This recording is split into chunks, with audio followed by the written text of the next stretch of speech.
It is what it is, Saturday night drive.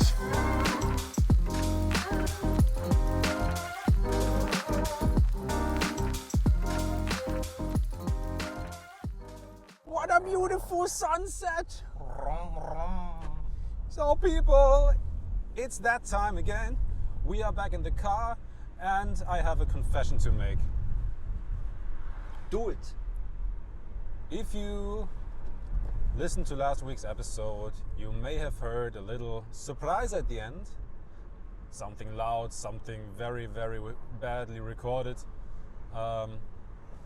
It was a motorcycle because we exclusively got the chance to, I would say me because I have the driver's license for it, but we got the chance to test drive a motorcycle for a couple weeks and we were so happy to produce some content with it actually, because in my opinion this motorcycle, it was a Harley Davidson, really kind of clicked, I would say, with our aesthetics. Nevertheless, after just one trip, I had to get it to the dealer because it was broken. So, yeah. Oh man, yeah, that was kind of a bad start to the week. However, there still will be, I would say, motor content soon. Yes. And on that note, how are you, my brother? Fine, bro. Really good. It Wonderful could also weekend, have right? been my evil eye Yeah. that tore down the motorcycle. So, yeah, whoever gave me the side eye on this thing, your Yes. mom's a hoe. Yeah, Honestly. yeah. Get wrecked, get lost. No. Fun fact, I just learned that there are this, I don't know, this concept of like the evil eye, the envious eye, you know? People, I don't know, shall we explain the evil eye? I don't know. Yeah, what is it? It's just... Have you just learned about it, or? No, I learned that it's also not, it's not solely present in Turkish or Arabic culture, Okay. but then also in other cultures Yeah, as well. okay, yeah. Yeah. So I was just wondering because maybe, I mean... No. And also like the symbol, the classical symbol for evil eye protection is this blue dot with the like which the Nazar. Yes. Yeah. But I also learned that they have something in Italy, or let's say in Italy they have like this, how do you call it, paprika, and they make like keychains and stuff like that to protect from evil eye. And mad delicious pasta too. Bakkeri. See, no, I was astonished that they have this concept of evil eye in multiple cultures, but nonetheless, I think it was evil eyes that tore down the motorcycle because I was not able to drive it because I don't have a driver's license. Tim pointed that out. But I was able to sit on it and have like just to admire it. And as you said, we had the feeling it is the most suited for the aesthetics. It is what it is, like not this racing motorcycle, but just like it is what it is vibes. I mean, and I was admiring this motorcycle, and in that evening also the motorcycle the bike decided to just to give die up. down. Yeah. But I mean, it is what it is, and ride or die or something like this, it kind of goes hand in hand, but or at least has some sort of intersections. Yes. Nevertheless, I could talk about this motorcycle for hours now because getting this thing to the dealer has been a completely different story. And me, who drove Japanese motorcycles for almost all his entire adulthood, is really not used to visit a dealer or a workshop with a motorcycle, except for the standard routine, I would say, maintenance stuff. And yeah, but Harley, different, absolutely different story. But regarding those side eye or negative eye thingy, doesn't every culture or any culture on this planet has its own like symbols for that? Because I think that's just something, I would say, societal or probably yes, but I never I never was in touch with actually. I mean, come on, the Ottoman Empire basically empired the whole of the whole of Europe. World, yeah. I mean, it's crazy. Even if you go to Spain, you can see all the influences. Yes. It basically looks like Istanbul at some points. Yeah, it's so crazy. The complete architecture. But it's not only the Ottoman Empire. Generally, like basically, so many empires were like so widespread that I think there are so many different cultural aspects merge into nowadays aspects like cultures. So yeah, fascinating. Oh, shit, I have to drive there. Yeah. But when we talk about colonialism, it's crazy because here in Germany or in Europe, you always talk about like the European colonialism, but you don't really reach farther back into history. I mean, obviously you hear about these great emperors, Alexander the Great or Julius Caesar, but they are all, I mean, basically European. Like, Yes. they reached out into the world from Europe Yes. with their greatness. I mean, one of the other big emperors is Genghis Khan. Yes. But apart from that, do you know about any other No, not like colonial? not specifically. Although they were like really big dynasties also in Asia and stuff like that, but you don't actually, you don't get it taught here. I think in the German school system. You I mean, don't, yeah. but I mean, imagine if you just think about China, for instance. Yes. They have history reaching back thousands of years. Yes. Being like linked to being Chinese. Yes. And the whole culture subsequently builds up onto these experiences and cultural aspects. Mm. They had different dynasties with, how do you call it, the thing above king? Yeah, it doesn't matter. I don't know. Yeah, but nevertheless, they, compared to us here in Europe, they have a very linear and strict, and I would say also a conclusive history.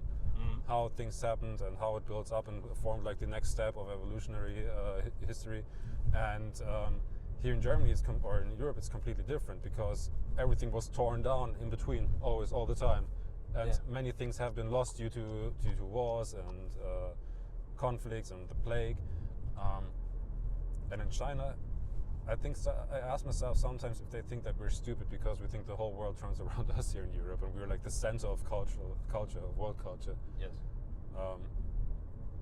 I mean, if you are like very well read and educated, I would say Chinese historian, I think you know far more stuff than we might think. Also because most of the history stuff that has been going on in this world, at least I feel like, has been hidden behind like closed doors. There's like the storyline and there's not much. So that's the story basically. And Yeah. you don't really get, I would say, disruptive shifts. And yeah, you were wrong on that. It happened like this.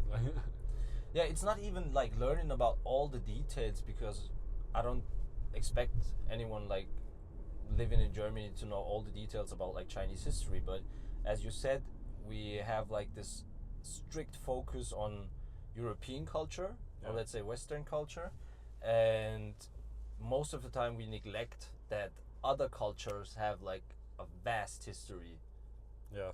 you know, and it sort of shifts like this perspective as if like everything cultural comes from Europe.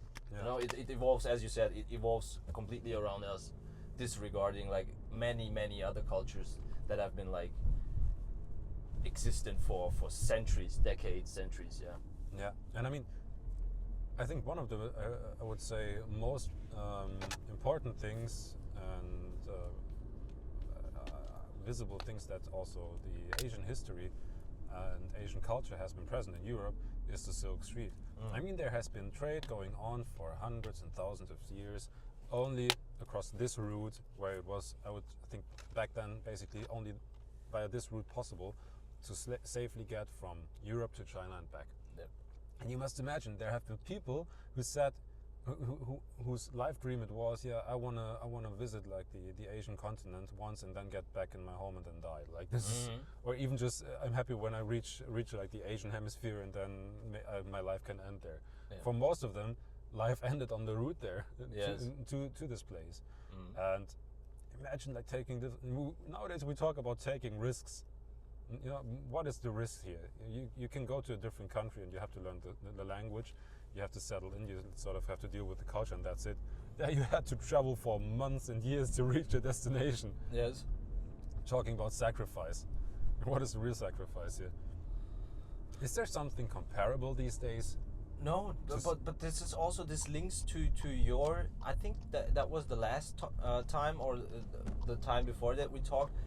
I mean, stuff like decisions and your doings had a lot more consequences in history. No. You know, being really reckless or careless was Deadly. punished deadly. Being like trying to have like enforce change and to try something else or do something else, visit somewhere else, could be deadly. So the consequences were so much more high, and it was so much more at stake, you know. Yeah. And right now, I don't know if you take decisions that could turn sideways from one day to the other. Yeah. I think the only thing where it could lead to shit going down or sideways is when you head into like the criminal direction. Yes. Because then your life Yes. also basically ends, because you will end up behind bars and stay there for a very long time. And after being in jail, it's not that easy to re-socialize and find a normal job and live normally. So, yeah, true. So yeah, that's something good to have as a perspective shift. Perspective shit, man. As a perspective shift from time to time, because we always, I have the feeling we always overemphasize the consequences of our now decisions. For example, changing a job, but it's not. I know it should be well thought, but it's not that you're gonna cease to exist if you make the wrong decision. You know, it's everything. Yeah, put to relation. Yeah, but most people want to cut out all of the risks. Yes. And then instead, you know, you find yourself being self-righteous for not deciding. I think this is also a trait that maybe comes with age. That people say, yeah, you know, I don't need this change anymore. I'm happy where I am right now. It's either like genuine happiness, or it's being too comfortable with the situation and lazy, and don't really want to get into this risky position of having to deal and learn something new at all. Because I know so many competent people, they are really great in their area of expertise, and they just say, I want to stay here, I feel comfortable, and then they start building like everything in the castle, and their bubble, and everything has to fit inside this bubble. And sometimes these people don't seem happy to me. No. And I cannot prove it. It's nothing statistical, but most of the time, when I talk to people that say like everything is fine, like, you know, everything is fine, or let's say I'm happy and everything is settled, those are most of the time not people that are like genuinely happy, but it's, as you said, too comfortable at that moment. But yeah, who am I to judge? Yeah, but sometimes it's also okay. I mean, at least I find myself, I say, yeah, everything's fine, just because I don't want to make such a big deal out of something very you small. don't want to make drama. Yeah. Drama doesn't help. Yes. It doesn't. But let's spin it back. We shifted the conversation completely. You asked me how I was, and I wanted to say I'm doing great. I'm doing great. Great. No, really, I'm in this really good mood the last 3 days.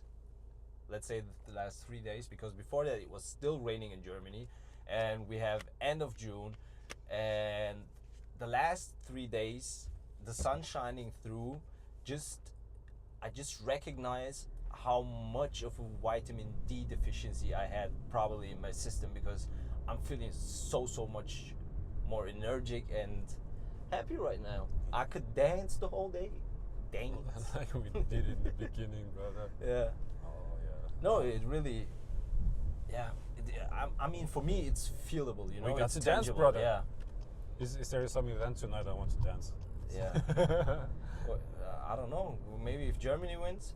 Yeah, if Germany wins, we will make a snippet how we drive autocorso here. Yeah.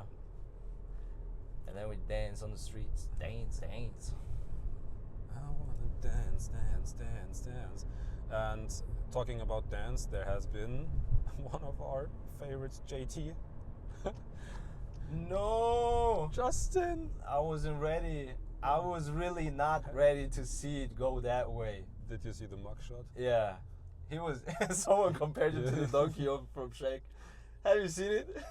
What? The donkey from Shrek. Yeah. Yeah, someone made a meme like his facial expression like at that moment just looks like that, and I cannot unsee that.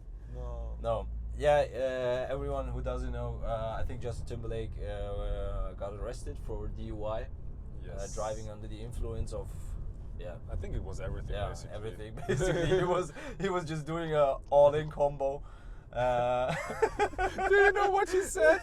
That the cop who arrested him didn't recognize him, and he, Justin apparently said, "Oh, this is going to ruin the tour." And the cop said, "What tour, bro?"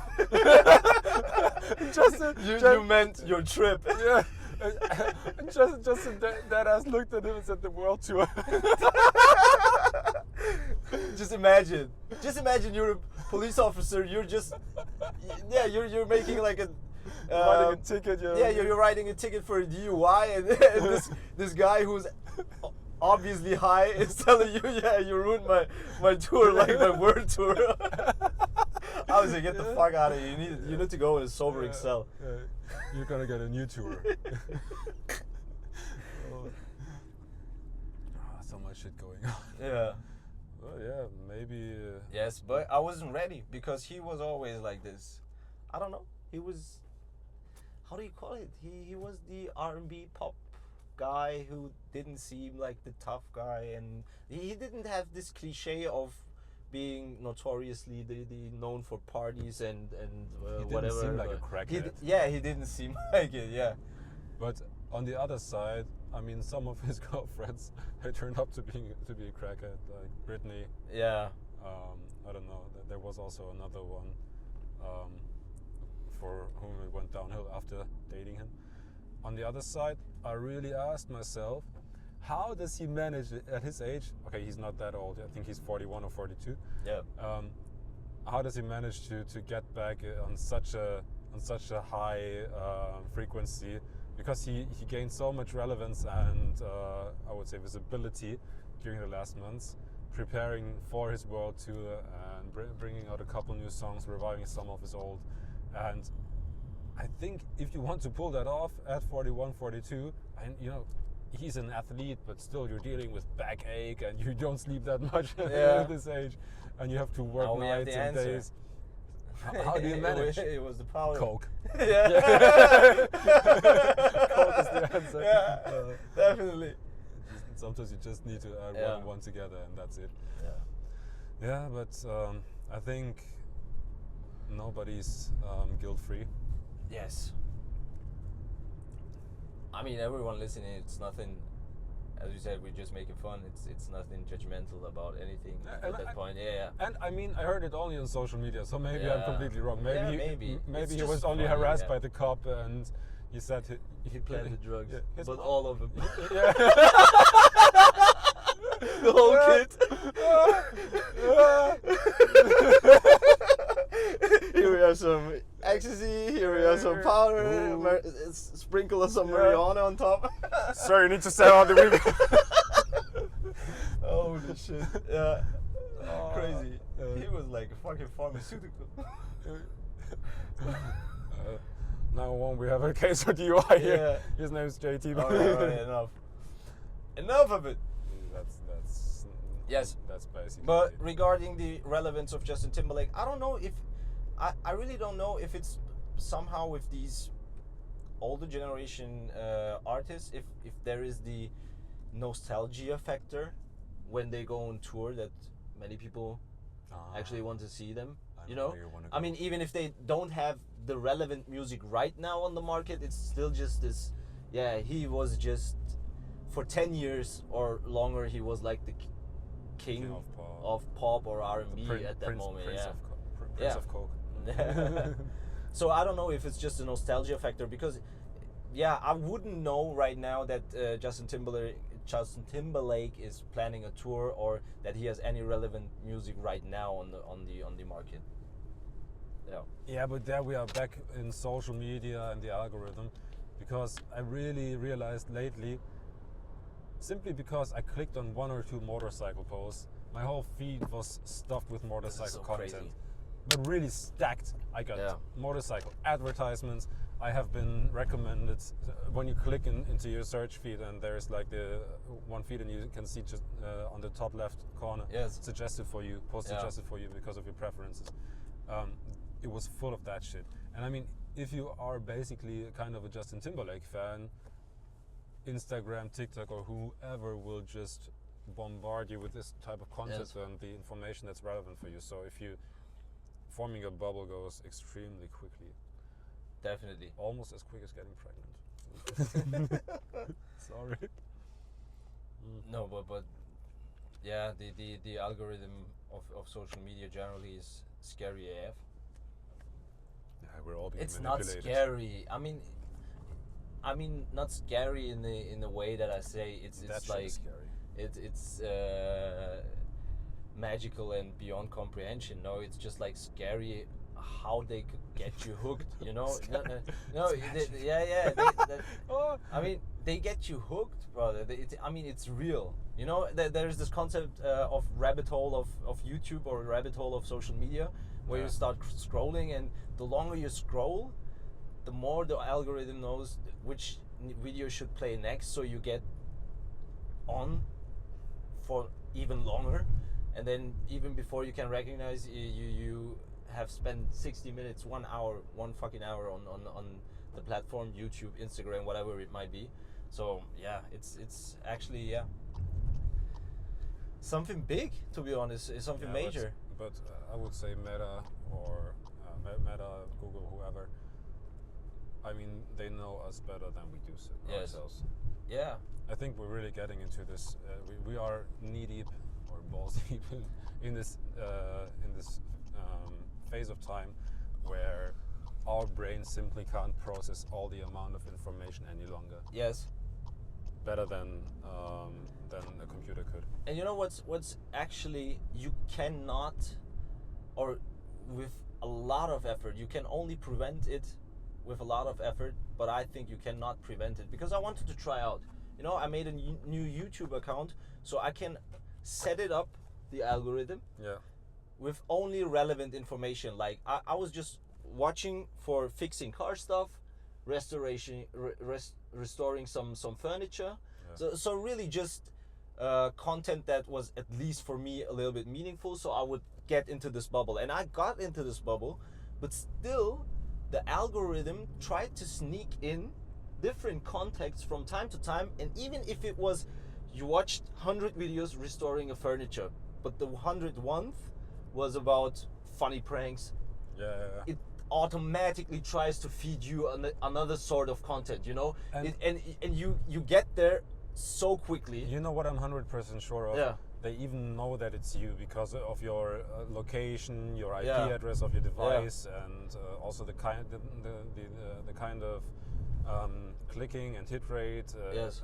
I really believe that they create this sort of consumer profile and customer profile in their background, so that they can, Yes.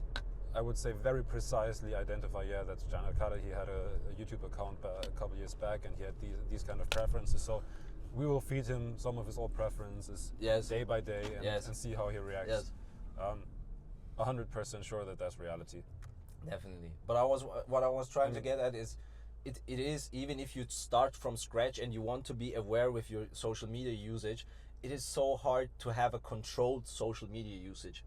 I mean, for me, it was, don't use it at all. I deinstalled my Instagram. That Okay, was so- probably one of the best decisions. But if you say, I want to use it, but I want to use it controlled, it's so hard. It's so difficult. Yeah, how are you going to Yeah. use it controlled? I mean, there's a reason why social media CEOs forbid their children to use these Yeah. kind of products. Yeah. Because it's simply not controllable. Yeah. I mean, Elon Musk, he bought himself a whole social media company. The only thing he controls is the business itself. But if you look at his social media usage, he's also liking memes and clicking and scrolling and shit. Yeah. So he's basically the same than us. Yeah. It's always the same. Yes. But now maybe let's shift the perspective Yeah. for the audience a bit. I mean, you work in IT. I used to work in IT. Yes. I used to work very intensively also into AI and using AI for marketing purposes. Yes. In the end, it's all data. The kind of data you deal with is different. Yes. But in the end, you optimize your system to work effectively under the data that is present and for a certain purpose. Yes. So you need to make it fit for purpose so that your USP is still valid. And what is it on social media? They would never say, spend less time on my platform. Never. Of course. They are happy that you spend more time there. And if they find a way that you're going to spend more time, they will make use of it. That's basically it. Yeah. Why wouldn't they? They have no limitations. And also, I don't know if you are aware of this. So the amount of information social media platforms give to the outside is very restricted. They have to be compliant or comply to all these GDPR standards and whatever. But if you pay for certain services and you get like a Facebook or whatever plus business member, you sort of get access to more data. Yes. If you are a trusted partner, you get more data. And now imagine, I mean, I have seen it with my own eyes, and I have set up a model on this basis. Imagine you're Facebook yourself.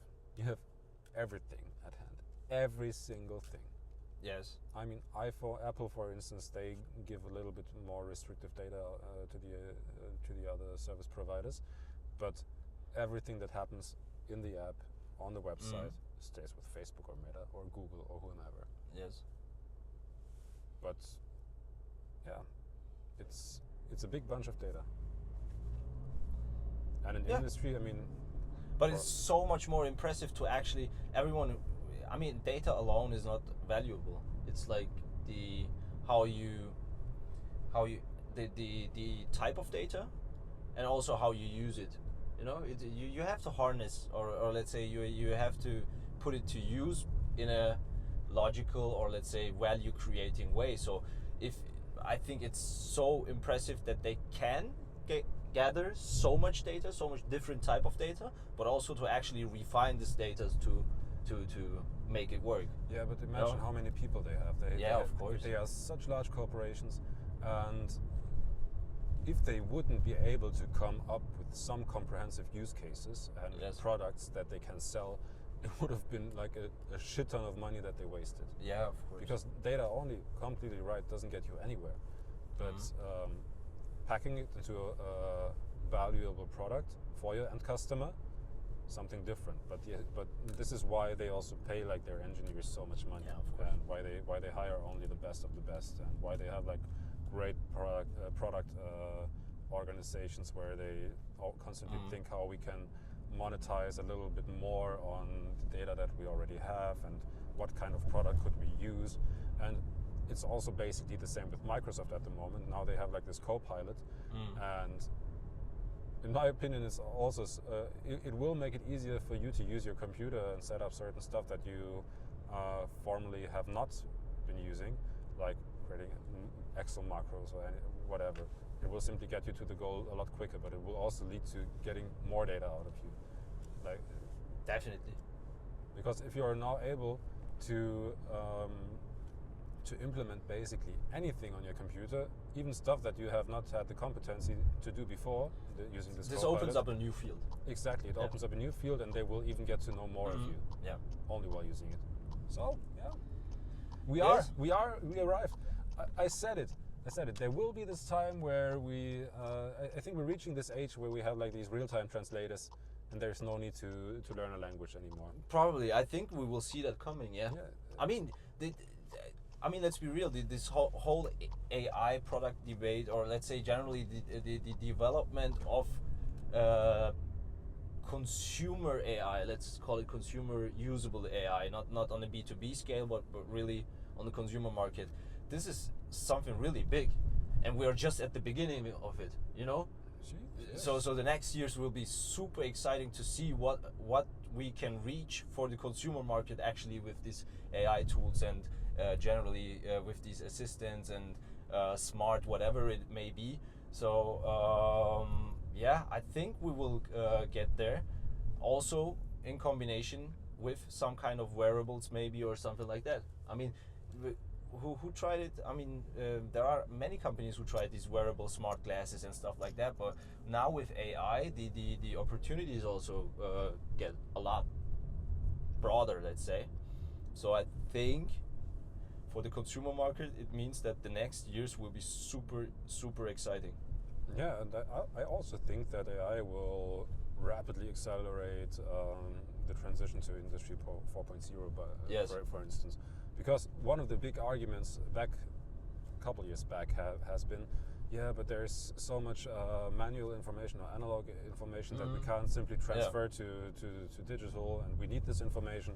And I mean, you can train an AI model, a visual AI model, to and you could have done it already a couple years back, but now there's no limitation anymore. You can train this model to crawl your scans and shit to fill in the right information in the correct point and completely digitalize a bunch of analog data so that you don't have to use it again. Yeah. And I think there's a lot of potential, a couple dangers as well. But don't you know this feeling or I can see it with my family right now. So my son starts walking, and sometimes he's faster than his body allows him to do, so he stumbles. So his feet are quicker than his brain. Yep. And I still have the feeling that this maybe will end up for also humanity, or could end up in this kind of systematic that we try using AI for everything, but it will eventually not work or lead us somewhere dark that doesn't work again. So Somewhere dark, Terminator vibes. No. yeah, could be. I mean, Yeah. the moment you don't have wearables anymore, but implants that work on the basis of AI, I mean, you are not that far away from being a cyborg. I mean, I always say everything you can think of there is a slight possibility that it could happen, but I don't think the apocalypse. I don't think about the apocalyptic scene. But generally speaking, just like No, but it's imagine. I mean, it's hard to grasp what will be possible the next few years. No, but imagine just people being so reliable on technology and getting so comfortable by using these wearables, so that they are becoming highly incompetent in the normal daily interaction that they have to encounter in their life if these wearables aren't like working anymore. Yes. Or if they are actually visiting, I don't know, another country. Imagine you're being technology, so you are living with these wearables and you are visiting a country where it basically doesn't work because the service isn't provided, or you don't have network connection, or whatever. Or your talk partner doesn't have the opportunity. So it has to be so good that it also works with people that don't wear the wearable. And for instance, with the communication device. Yes. I think personal competence will become more relevant back in this situation. Maybe not. Maybe I'm wrong. Maybe it will be completely substitutable. But anyway, we will see. I don't know. We will see, we will say it is what it is when it's time. But yeah. I mean, I think we are old enough to still witness all of this, because I mean, even the development during the last 2 or 3 years has been quite impressive. And that's what I wanted to say. Sorry, to just wrap it up again. I mean, I have such a hard time to see where the next decade will lead us, because improvement is happening in so much bigger steps right now, so much more quick. Leaps. No, it really. I mean, just imagine, like 10 years ago. I think it was 10 years ago was when Instagram or something like that launched. Yeah. You know, there weren't any, let's say, affordable touchscreen smartphones up until, I don't know, what was it, 2010? 2007 was the launch of the iPhone. Yeah, something like that. 2008, 2009, I think, in Germany. You know, so we're talking here about like 10 to 15 years, and we made so much progress, and now there's technology being provided that is actually taking leaps. And I think it's false to assume also that we know what will happen in 5 years, but you can only be fascinated to just wonder what's going to happen. Yeah, what's going to happen. Yeah, we have to deal with that and anyway. Yeah, and I'm just like sitting here curious what will happen, but in a positive way most of the time, just curious what will happen. Yeah. So yeah, that's it. And it is what it is. It is what it is after all. The human interaction, it is what it is. The biggest priority. Nothing will change emotions or replace emotions. Yep. Everything goes by heart. See. So everybody, that's it for today. Tonight. Everything tonight. All right. Thank you for listening. We love you. Have a wonderful week, and be excited for not motorcycle content. Peace out, people. Motorcycle content. Peace out. Take care. We love you.